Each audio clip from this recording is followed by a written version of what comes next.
Live. All right, everybody, we are here for our first conversation for this year's Art Break Day. Welcome, welcome, welcome. Welcome, beautiful people. So what I'd love for you all to do is just introduce yourself in maybe a couple sentences and say one word, what does art mean to you? And then after that, Lauren will pose a question and then we'll just kind of riff and have an amazing conversation. So Ray, if you want to start. Sure. Hi, I'm Ray Lufkin. I'm an artist, an author, an activist, and I call myself a creative mindfulness mentor. Art has been, it's been healing for me, and it is a core value of mine. Thank you. Deborah. Hi, I'm Deborah Epstein. I am starting the Cosmic Dreaming Lodge, which is behind you right now. I help people move into transformation from being stuck in trauma and dreaming a new way of being in the world using art, spirituality, and other healing, shamanic healing tools. And my one word about art. What was the question again? The word about art. What does art mean to me? Freedom. Freedom. I was thinking that myself. Jen. Hi, I'm Jen Hernandez. I am, my pronouns are she, her, they. I am based in Corvallis, Oregon. I'm an artist, a teaching artist, freelance creative person. Just started a business this year where I'm also doing communications and design for small businesses. And I sort of see all of my work being about encouraging people to explore creativity and share their stories creative, whether, through businesses or through their own artwork. And for me, art is really about power. It's about the power to do things, make things, and change things. So Nice. Todd. Yeah, hi everybody. First of all, thank you for inviting me to be on this panel. I'm really grateful to be connected with all of you, and Lisa and Lauren. Just so wonderful to see how the work we did in grad school has evolved into out into the world in many different ways. So yeah, I'm an artist and designer. I call myself a transformative artist, and I also work at LinkedIn as a communication designer, where I work on presentations for executives, mostly PowerPoint presentations, and at LinkedIn. And yeah, my one word would be transformation, and if I use a second word, it would be well-being, as it relates to art. Very nice. Lauren, do you want to answer that question? One word, what does art mean to you? Yeah, oh gosh. Art. Oh man, I think lately art has meant everything to me. And I'm pretty sure I said this last year, because I think that it's because I'm trying to I'm figuring out that as an artist, I'm trying to kind of change the notion of what art can be for an individual and the world, because I do believe that everything is art and everyone is an artist. So that's where I'll leave it for now. How about you, Lisa? What's coming today? I think a bridge. Art is a bridge, and it's about transformation. So that's what I feel it is. Yeah. So thank you, everyone, for being here, and anyone who is listening to this conversation. Feel free to leave a comment if you have a question. I wanted to pose a question to all of us today, and just sort of organically talk about it, because I think it's a really important one. So we'll just kind of start with how does art help you cope? And you can talk personally about it. You can talk philosophically about it. You can talk socially about it. Just, I think that coping is something we need to talk about a little bit more than we are in our society. So let's dive into what could be an uncomfortable conversation for some people, but a super important one. Right. Okay, so art, as I said, is healing for me on so many levels. I used it to heal my own, victimization as a child, and all the suffering and the wounds, and, I painted it, I wrote it, I did whatever I had to do. Art is, not just the visual arts, and as well as, dance and movement and all those things.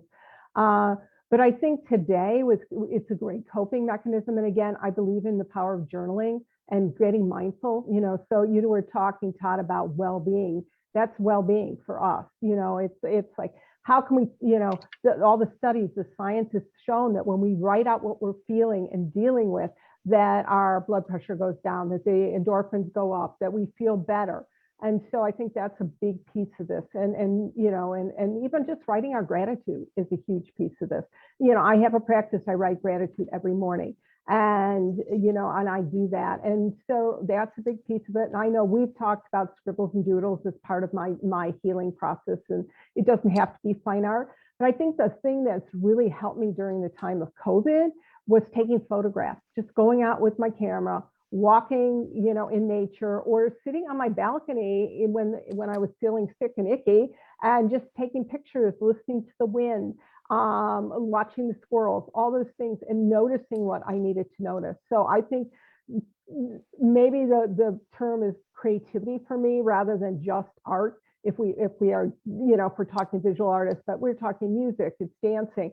Before I get on, part of my power thing when I get on is I go listen to like Happy from Pharrell or sing, or, and I get juiced up and I get passionate, and I use all those tools to get me through the day sometimes and make my life better. And, I think so many people are suffering right now, with, the added stress of COVID, the second wave of COVID coming with the new strain and everything. And how can we help people by sharing all these tools? So good. Yeah. Yes. Yeah, I'll go Yeah. next. It's funny because the word coping, to me, I always have an issue with that. And I think it's the healer in me. I mean, that's my background is art and healing and doing body work and working in rehabilitation, really. So healing, not just dealing with the trauma and coping with it and finding the different mechanisms that, although I feel that that's needed, but it's moving people from their trauma into creation and creativity. Because when we're in a fight or flight situation, like globally we are in, it's hard to, that's what needs the shifting, that's the transformation. And we need our imaginations for that. I feel like art is the result of our imagination, of our creativity, and of our dreaming. So art can be anything because it's the matter, it's the material form that our creativity channels into. So yeah, that's what I kind of wanted to add in there with what we're talking about and with coping and transformation. Yeah, I kind of want to piggyback on that, because when I was thinking there's expression and then there's repression. And so when you repress, you're going to implode. And I think, and art is expression. Art, that's what art to me it is. It's just pure expression. And it doesn't matter if it's good or bad. It's getting you out of your body, out of your mind, out of your soul. And when you repress, which a lot of people are doing during this time of trauma, it's just getting more, you know what I mean? It gets constricted, and eventually you're gonna express, and it might not be pretty. So that's why it's beautiful to do art and just get it out. And that's the way that I cope. I've coped that way my whole life. Yeah, I think that there's such a truth to the energy, the emotional energy. We are emotional beings, and our art, it comes from, we can't divorce ourselves from our emotions. And if we're not expressing out in some way, that it expresses in, and when it expresses in, it's in a form that's dysfunctional usually. Even if it's positive, but we have fear holding us back, that energy has to go somewhere. Right. And go ahead. I was going to say, I think it affects our cellular on a cellular level, and absolutely, whether we call it dis-ease, and stuff, that is where what happens, for us if we repress. I agree with you that we have to find ways to express ourselves, and there are a million ways to do that, and it's whether it's parenting, it's play with your kids, it's gardening, and I think that's part of the work I've been doing is trying to change that definition of art, or creativity, that it's a much broader concept than most people go away with. Whenever I do programs, how many of you are creative? Oh, I can't draw. That's the first answer. I'm just not that creative, and trying to get people to think about what else is possible, and whether it's making a playlist of music you love, That's a creative process, you know, and we don't encourage people, I think, enough to do those kind of things for themselves. And that is part of self-care. Yeah. Yeah. Yeah, I think that in this time when things are really contentious, you know, and we're struggling to connect with each other, like a lot of us, you know, family members that might see the world a completely different way, and that can be really disturbing to have people that are close to you and have such differences between you. And art can create this space between people where we can, you know, be safe maybe, or be a little bit uncomfortable, but it's a discomfort that we can work with rather than feel more separated from. Like we can come together, joining over something and creating something together. And so for coping, for me, you know, sharing art, doing art with other people, doing drink and draws or like online art paint night, things like that, that's been a way to just kind of bring people back into a space where we can share, and it doesn't have to be about things that upset us and things that you know, that we have to argue about or feel defensive about. It can be something that we're vulnerable with and also sharing together. And so it's been valuable for that, for sure. Todd, do you want to add anything to that? Yeah, I mean, I feel like it's all been said very well just now. Thank you, everybody. I guess I would just add that, you know, I feel like we're in a time of global emergence, and that there's emergence possible in any of these big times of of global transformation, and particularly emergency, like emergence and emergency, playful phrase there. But yeah, and I've really been trying to, you know, make sense of it myself through art making as well. The piece you see on my virtual background is it's 3 large pieces of paper about 7 feet tall, and it's that I had that in a space where, you know, I had that in a space that I was working in. So I had my computer set up, you know, and then occasionally I would take a break and make some big art with paint and, you know, graphite sticks and things like that, and just really move my body, you know, reach out of my usual rectangle that I'm focused in most of the day as a designer. And I find that very healing, and very much helps me to integrate more into the space I'm in, but also into, you know, just be more in my body. Like, it's easy to get into my head when I'm thinking or kind of processing all day, as you know, especially doing like graphic design. Yeah, so this piece is called Emergent 2020/2021 2020/2021 Emergence. I love it. Yeah. So, I mean, I feel like I'm hearing, obviously, I agree with all of the, you know, this is a curated conversation because we're all so passionate about art, but I love the fact that we've already covered such a spectrum of the power of art, right?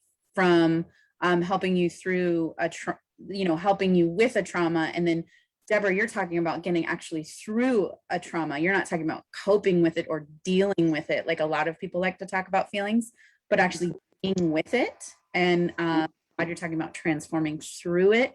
And Jen, you're talking about like connecting with people that you may not even be able to connect with because of art. And I mean, it's all true. It happens all the time. And I think that I'd like to recognize, like, if people could take a minute and sort of think in their own lives what they've done in the last 18 months or however long we have been sort of immersed in a global pandemic, anything they've done differently or anything that has basically put a smile on their face. And I guarantee you art is involved in it some way, shape, or form. And I just want to acknowledge that because I don't think it gets acknowledged by people other than artists. And I want society to acknowledge that as well. And I think what's so powerful about art is that it can help an individual and it can help an entire world at the same exact time. You know, and so I think the way that I personally have used art to cope is that it's through conversation, really. You know, Lisa and I started our podcast, I think 2 Januaries ago, maybe. And just through the process of talking to people, I've realized how important just the conversation of art is. Even just talking about how important it is to take an art break is important. Which sounds so funny, but it is. It's really important to, and it's about giving people that permission, maybe shifting their mindset a little bit about what we're talking about. Like, I'm not saying you have to go change your garage into a studio and become a painter. I'm asking you go in your backyard for 5 minutes and listen to the birds, and just kind of see what happens, you know? And yeah, I think that it's so amazing to me that, you know, we could just talk about all that just like in a short amount of time. And like, that's all of that is super complex, what we just covered. So. Well, for me, I spent a lot of time in this last year posting my photographs, and I've gotten people, you know, and I like to sometimes just leave a quote or ask people, what's the, you know, what would you name it? Or ask a question. So I went on a walk the other day and it was a beautiful step. And I said, so what steps are you taking? Or I took a picture of a late bloomer flower and I said, and what about you personally? Are you a late bloomer? And it's getting people interested, asking questions. And I've had so many people respond with other photographs. They've gone out now and taken photographs of nature.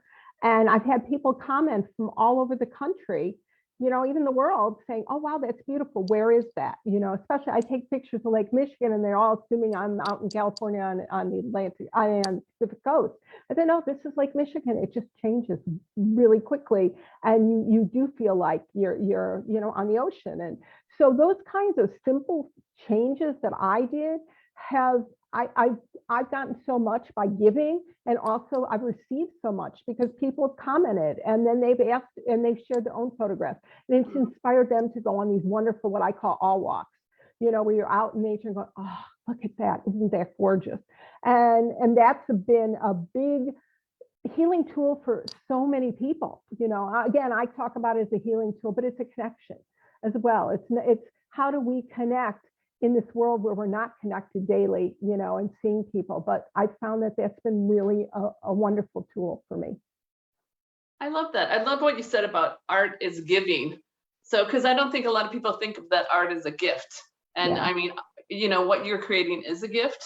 So it's like, I think that's a beautiful transformation to in coping, to realize that your art is a gift. And when you share it with the world, they're actually inspiring people. Like you were talking about your photos.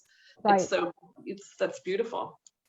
And I think we've talked about this before. I have a whole lot. I've been doing art for, you know, 50 years or something, you know, that I have a backlog. And, you know, and I recently started giving it to different agencies. You know, one is one that works with survivors, and they're putting them up all over their office. Some of them are beautiful nature photographs. Some are my healing paintings.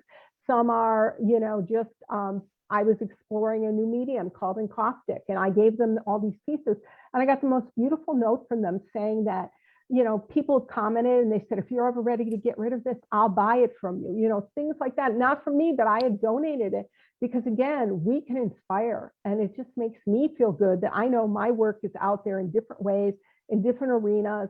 I've also taken some of my artwork to Goodwill and just left it there to be donated so that the world is getting something beautiful. Nice. I like that. Yeah, I also see the gift of art. I think, Ray, what I'm connecting with what you're saying is the opportunity, the gift that's the opportunity to slow down and observe and kind of take things in and then process it back out. There is a person that I was talking to, I'm going to do some design work for her, and she's an artist. And she talked about doing her art and feeling this tension between needing to escape from the world, you know, the trauma that's constantly around her, but also feeling like it's powerful to do this work. And she was having trouble reconciling wanting to do her artwork, but not wanting to turn away from the world. And what it seemed like it was doing for her really was, it was allowing her to take in what she was experiencing just every day in her personal life and in the world at large, and turn out something else, you know, like just kind of process it through her so that she's part of it, but not inundated by it. And she can still focus and be present in the moment with what is possible and what the power that she has to create the world that she wants to live in, right? Without ignoring the real world, the world that we all share together as well. Yeah, Jen, I love what you're saying there. And I'd love to kind of tack on to the back of that. Because what I see happening out there too is that we, if we're talking about art like coping, it is the equivalent of connecting with yourself, putting on and when I say putting on your mask first, it's like that has such a loaded meaning now because we have that, Right. what the mask has changed, but like when the air thing, the air mask drops from the plane is what I mean. That we take care of ourselves first. We fill ourselves up first. And we fill ourselves up so that it's effortlessly shining forth from us, where we're nourished first, we're connected first, we're doing our inner work first before we focus out. And I think a lot of times when we experience burnout, and I have experienced burnout, it's because we have this programming of overgiving or giving from a place of not enough. What I'm doing is not enough. There's so much out there to do. And, as a mom, and growing up with that programming of like, you got to do it all, in our culture, you have to do it all. And it does lead to burnout. And art is one of those places where it's a mechanism to help you connect in with yourself. It's a mechanism to help you connect in with nature. So I'm a Mesa carrier in the Pachacuti Mesa tradition. And part of that is the practicing of ceremonial arts. That ceremony in itself is an art, how you set it up, how you connect the pieces, the people, the interactions. If you're doing it out in nature, if you're doing it inside, indoors, in your own space, that it's an expression outwardly of a devotion, so art as devotion as well, and how that too can be focused out in a way of creating a ripple that goes out through the field. So like what we call doing can shift too. That reminds me, Lisa, of you when you were telling me about the shrines you used to create around trees and leave them. That is ceremonial, that is ritual. And I think, as you're saying, Deborah, that's a really important essence. And I think too, as we go inward and we express ourselves, then we open up our curiosity, our imagination, and that's when we can start dreaming big to create the world we really want to see around us. I love. Oh, go ahead, Todd. Oh no, please go ahead, Lynn. I was just gonna say, I like the idea of this as the artist that Jen was sort of talking about, being able to almost be like a sieve for society, and kind of process because we're all inundated with, we're a visual culture, so we're all inundated with over information, too much information, misinformation.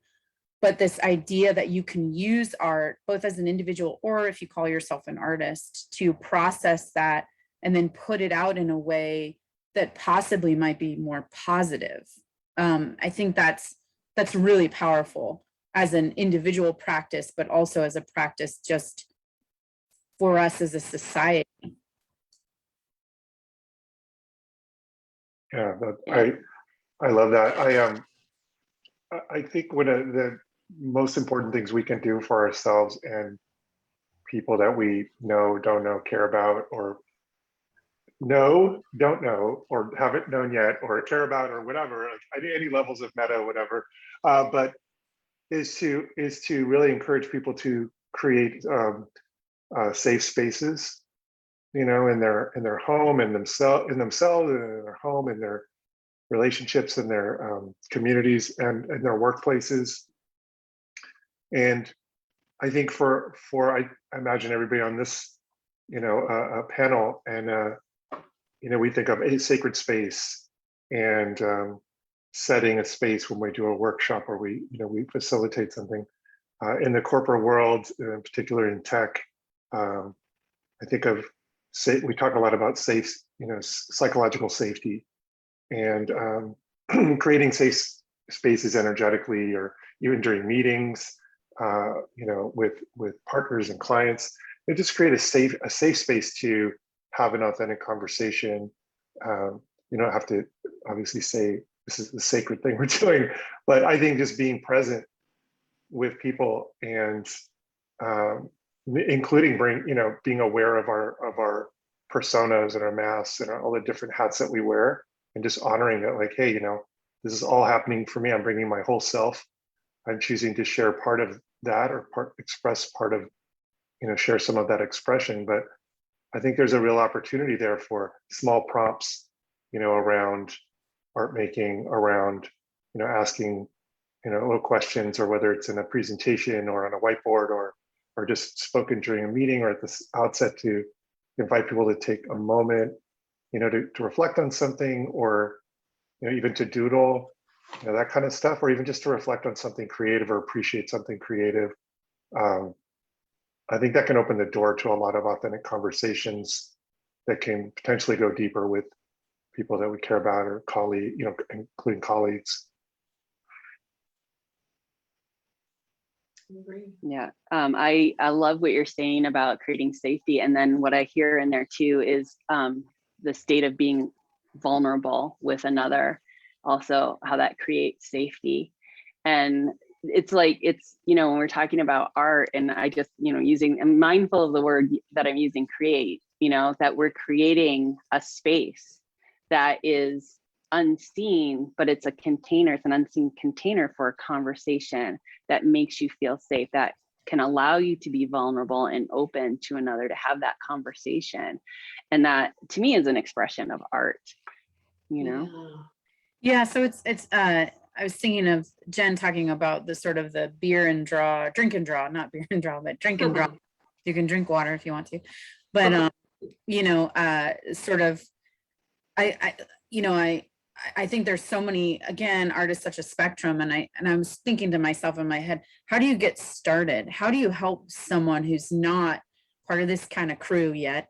Who's like, I get you when it comes to COVID and a global pandemic and isolation, and the fact that I'm dealing with something, but I'm not on this train of dealing with it by making art. And the drink and draw kind of hit me, because I think that that's a great approach for someone to take, that feels casual and approachable. That's sort of how we came up with the notion of Art Break Day, because it was in a space where people weren't expecting it. And for some reason, people were more willing to do it because it was unexpected. So what could we do in our daily lives with the people we know that might not be jiving with this idea quite yet, in terms of small steps that, even without even telling them, would help them cope with everything, with the trauma that we are all experiencing on a global level? Any ideas? Yeah, well, as a therapist, it's meet people where they are. Yeah. So that's what I hear in the drink and draw. It's, I'm meeting you right where you are. I'm not asking anything of you. Yeah. It's I think that's the most important thing when you're talking about transformation, because if you make it too big, or if I came at you with this is how I see it, it's like I'm initially making you wrong because I'm being right. We just live in a black and white world. And so even if my intention is, I just want to share this with you because I'm so excited, art is so amazing, I'm so passionate about it, that I can turn people off because they're like, whoa, hold on a minute, like that's scary stuff you're talking about, right? So it's being able to be sensitive to where people are and meeting them where they are, but at the same time allowing yourself to be human about it too, because I do get excited. Yeah. I think I love that, Deborah. I think that's where, like, we talk about conscious creativity. I think when we have these events, any type of event that's art related or creativity related, if the people that are hosting it or facilitating it create that safe space, or do their best to create some kind of safe space, whether it's at someone's studio or a healing space or a workspace, or a home, but to create that. And then we don't even need to talk about all the the metaphysical stuff that we all so often love to talk about in this group of people, but we really don't. And I notice that for myself. I'm an advocate for creative well-being, and I notice that I often want to talk about that. I want to talk about, you want to use all the language, and because I know that when I say certain words, it does create little, opportunities for people to maybe think about something. But I think doing that more sparingly can be very useful. So if it's a drink and draw, it can just, the prompt or the timing of the way something is, shared, that one small, maybe insightful, prompt or moment can be enough to have a ripple effect. And actually, in some ways, may have more of an effect because people that aren't as familiar with, creative expression as a form of the transformative power of creative expression, they may only be able to, relate to a very small part of what we're sharing. So we can have a much bigger impact sometimes if we do smaller things, but share them with more space around them. And by the way, this is what I'm learning right now. So I have not mastered this by any means. This is like clear feedback I'm getting right now from the universe. Yeah, I think it's also knowing who your audience is and who you're attracting, because we all have missions in the world with our art. And I know who I'm working with. I'm working with healers that are kind of stuck in this loop of like, when this is what's really funny about when you're being called to play a bigger game in the world, your stuff comes up. And as a healer, you go, oh, my stuff is up. I got to fix it. I gotta do something about that. Right. But it's like, it's just a natural process of when you expand out, you're out of your comfort zone. So your stuff does come out, and it's learning how to bring that back in with you. And yeah, language is just a huge part of everything because our language comes before our reality. We create our reality with our language. And so language is so important. So you have to know who you're talking to and how am I going to reach them? And that is a part of meeting people where they are. But yeah, we have to get it wrong too in order to learn. We don't get to beat ourselves up. And if we do, like, what, how does that serve us to, like, oh God, I got it wrong. It's like, we gotta, we're gonna do it sometimes. Yeah, as an educator, when I think about creating a safe space for kids or adults, people that I'm working with creative materials, and I'm trying to encourage them to be creative, I think about how to demonstrate curiosity and like the openness and maybe even a little bit of a thrill about a little bit of failure and a little bit of struggle while I work through this process. That's actually what I'm really excited to experience, because mastery is such an illusion. Like, who has mastery? Who has time to be a master of anything with the amount of time we have in this life? There's just no way, right? So I think, especially when it comes to creatives or to artists, we're a little bit mystical to folks who don't get the opportunity to practice that a whole lot. And so demonstrating, like Deborah said, like, I'm definitely just a person and I got a whole bunch of stuff.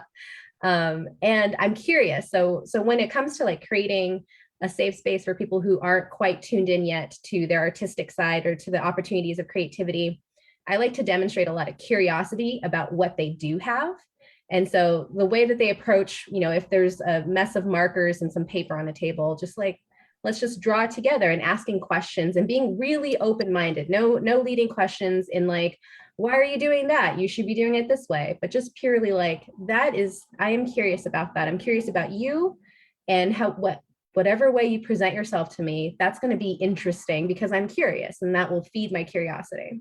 That's what I'm getting too. I'm getting like, at Art Break Day, everybody has a story. When you sit down with somebody, even though they're not an artist, they have a story. And if you're just open and curious, what you said, to their story, and once they tell their story, that's when they can maybe go in. You know what I mean? I think that's for the person that, I don't know what you would call them, a lay person or whatever, but you have a story and we want to hear your story. And if you're curious about the story, I mean, at Art Break Day, we talk to thousands of people and everybody has a story. And once you start talking to them, they go really deep and they go into their fears and their trauma. And you're like, wow, I just met you like 5 minutes ago. So I think when you're curious and you're open, people are ready to share. And that's part of the expression and part of the art. I agree with you. Oh no, go ahead. Okay. So for me, I agree with you when you say we have to be that person. We're the conduit, you know, and I do believe it's about the questions we ask. And some way it has, for me, I find that when I'm playful with it, more people are willing to play back. You know, so when I'm talking about what's your big dream, I may say, okay, so let's imagine Aladdin showed up in your doorstep and you got 3 wishes. What would you wish for? You know, so you've changed it and taken it out of the serious realm and gone back into the play realm and those kinds of things. And I may ask, so what's your favorite Disney princess, you know, or what is it about her that you love if you want to start telling a story, you know, so that we can also take it one step removed from ourselves, but you learn so much about the person and their story by some of those kind of answers that we get. I love that. And I love what we're saying about like the process being conversational when we meet people. That whether, you know, especially with Art Break Day, what I love about that. And I think of the time I participated in one in downtown Oakland. I don't remember what year that was, Lauren and Lisa, but it was like near a city hall. Yeah.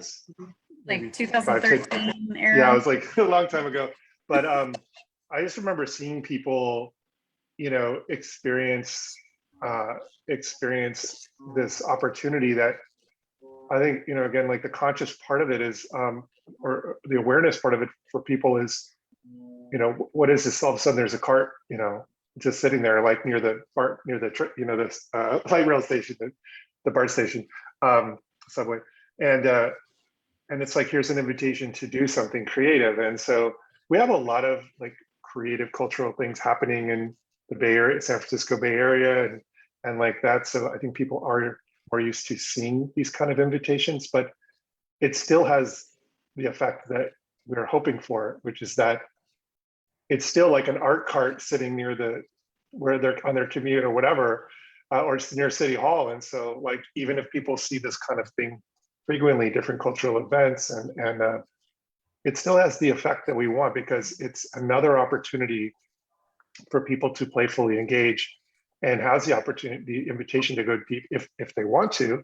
Like, you're there to talk with them or have conversations, but you're also there to just doodle or, you know, give them markers. And, you know, so like there's so much potential with that obviously globally, but and definitely locally. I just see it as a wonderful initiative that you're working on. One of the things I've done and that's worked really well, especially for people who say, I'm not that creative, and you want to say, it's okay to play, it's okay to be non-judgmental, is to write yourself a permission slip, you know, and I leave markers out and I have them write their own permission slip for whatever it is, to play, to explore, to experiment, to try new things. And that starts them off, you know, because then it's literally just writing. And if you can write, you're successful. So it's given them that first step, and then they can play bigger and play with more materials. But I think so often, you know, especially we as a society, you know, from the time we're little, you got to raise your hand to go to the bathroom. You got to, raise your hand to ask, you know, stop daydreaming, all those things. So we need to say, it's okay. You have permission today. And what do you need to give yourself permission to do? And failure is a big part of that. It's okay to make mistakes. It's okay to fail, you know, all that. That's part of this conversation. And so often people want to bypass that. Well, as artists, not every piece you're going to do you love, you know, not every piece is successful, but what did you learn from it? How could you do it differently? And we don't give people the questions I think that they need to playful out with art. I think that we talked about this in past conversations about people don't see the work behind artwork because they see the final theatrical performance, the final movie production, the final painting on the wall. They don't see the crumpled up papers in the corner from the novel that's on the bookshelf now, you know, in the bookstore. And I think that, you know, sort of Jen was alluding to this before, this like magnetic, this artist that's magical and whatever. And it is, you kind of, when you tell people you're an artist, they're like, ooh, you know, and I mean, I'm fine with that. You can think I'm cool and stuff like that. But it's kind of for me personally, it is a labor. It's a job for me. And honestly, it sucks most of the time, just the way that I work. And so I take art breaks from my art because my art hurts me a lot, and it's just, oh, it's like a whole cerebral thing. And so I take art breaks to get back into like my body and out of my head. And I think that that's why I'm so passionate about letting people know that it's different for everybody. You know, we're all kind of trudging through this the best we can. And the best tool I found so far is art, to try to figure out your navigation and where your compass wants to go, and just to kind of understand why you are here right now. But I do think that the way you speak about it, that language that we were talking about before, is so important. And that's why I think using words like creativity, if that is more comfortable for people, then we can use that word.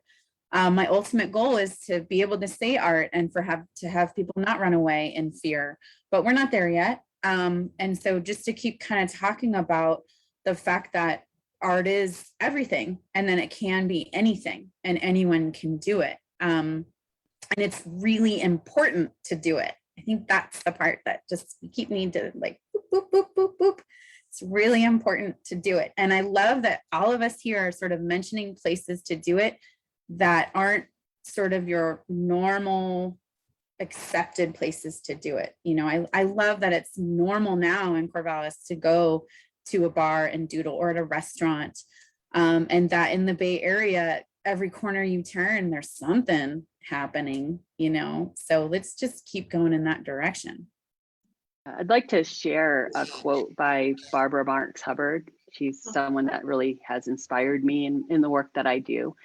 We hold these truths to be self-evident. All people are born creative, endowed by our Creator with the inalienable right and responsibility to express our creativity for the sake of ourselves and the world. I love that, because that has such deep meaning for me. And that acknowledgement, it's one of our rights and responsibilities as being human, that we are innately creative. We are the creativity itself, expressing. We are also the Declaration of Children's Rights has one like that in there. So that the UN has adopted a version for children of the Declaration of Human Rights, and one of them is to express ourselves artistically. And I found that, again, just like Barbara Marx Hubbard, so inspiring that we're giving kids permission and telling them around the world that that's a big thing.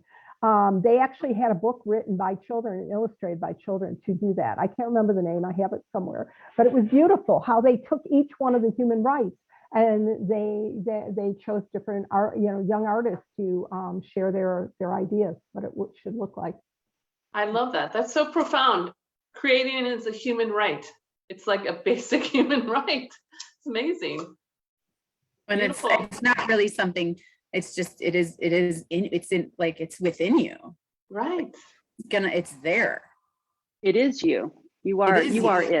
You are all creators. And I think if you are the creation. Right. If you are the creation. We are the creators of our own lives. Our lives are a blank canvas. We can paint, create, do whatever we want with them. And I think that's a big jump for a lot of people, that idea. But I believe in my core that's part of this. And that's part of our mission, at least mine, to have people jump into that new realm. Yeah, what I love about this panel is what I'm seeing on my screen as a reflection. It's a reflection of different ways of thinking about art, different expressions of art. And it's a diversity in a unity. And I'm just really feeling the connection with all of you, and how you're all thinking about this and talking about this and expressing it and reflecting back to me where you're coming from and how you're seeing the world, and having this conversation that is going to open things up for a lot of different people. It's just amazing. It's like when you share your passion, when you share your truth, and when you express your expression, who you are in the world, it just opens up things for so many other people. So I'm very inspired by all of you. I love what you're saying. And again, I reiterate that you all are inspiring to me. And I always love to hear other people's ideas and how they're doing it. And you're in the corporate world, Todd. I'm not really there anymore, but I do still go to community networking events and stuff. And one of the things when I go in, You're always welcome back, by the way. oh, Always okay. come on back anytime. Okay, it's to get a big black, I have a piece of paper and I put a big black, circle, and I'll hold it up and I'll say, what do you see? And then, and people are like, well, and they'll say a black dot, and I say, well, maybe it's the end of a telescope. Maybe we're looking out into, a wormhole. Yeah. And all of a sudden people are like, oh yeah. Again, we are giving them the clues to say, okay, I can use my imagination. I can use my curiosity. And that sets the tone. So, yeah. Can I use that one? That's a good one. Yes, you can. That's an easy one to do. It is, but it opens up the conversation in like that kind of workspace that, what else can we imagine? Because that's how we are going to grow as a corporation, a business, whatever. We need that curiosity and imagination. I could just carry around a piece of paper with a black dot on it, and you meet people who are like, hey, how are you doing? What do you see? You could have a session anywhere. One thing I want to just mentioned is, I think like as art, as activism, artivism, as some people have said, I think like helping people to, and this is obviously a very sensitive thing to do, but helping people to realize for themselves in their own way that they have that creativity is essential. It's part of their kundalini, their life force, and it's neither good nor bad. Although we like to think of it with a capital C: creativity, love, and all that. But the energy to do things, it's kind of like excitement. It could be joy, it could be nervousness, could be fear, but it's excitement either way. It's electricity moving through you. Mm-hmm. And I think with people getting more in touch with creativity or exploring it, and the conscious part of it, for me, one of the most valuable things I've seen is in talking with people is the realization that they are creating all the time, and they're dreaming all the time, as Don Miguel would say, but they're creating all the time. And so every meeting, everything we do is an experience. We're creating experiences, we're crafting experiences, and when we're not like intentionally creating them, we're perpetuating them, or we're for better or worse. But I think that understanding, like within transformation, that transformation, creating and destroying, or building and constructing and deconstructing are essential to transformation. You can't transform without that process. And that's alchemy, part of alchemy in a sense, but I think that's super valuable for people as they're waking up to see, and you can't just go at that with people right off the bat a lot of times, especially in the corporate world. Hey, by the way, you're responsible for what you're doing, for better or worse. But there is that reality that, like, if you want to get more in touch with creating, you've got to get more in touch also with the fact that what are you affecting, what are you destroying, for better or worse, getting rid of old habits, decluttering, but also like the environment, like the biggest challenge that I have around creativity, which I have not solved, is I love markers. I love all these, my blue's green screen, but I love all these amazing, I walk into an art store, like probably most, I walk in and like, I want to buy everything. It's plastic, it's neon, I want it. And I have to say, like, okay, I don't have the answer to how do you sustainably, ecologically and sustainably relate to things like art supplies and production events, concerts, things where there's all these resources being used. So it's kind of like the cost benefit analysis.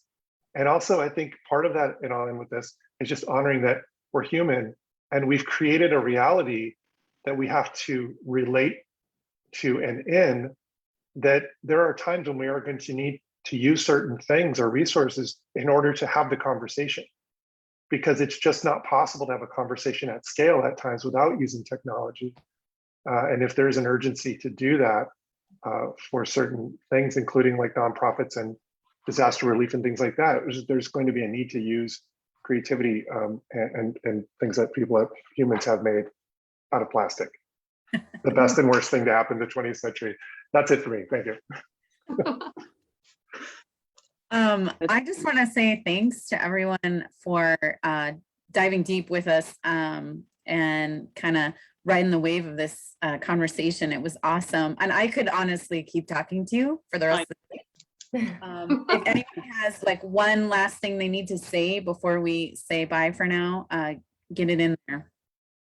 I just also want to say thank you. And I love what Deborah said, that we're loving the reflection of seeing all of you. And then that we're all one, the unity of it as well. Like we're also individual, even our backgrounds, right? Right. And then we're all together. So it's beautiful. Thank you. Thank you.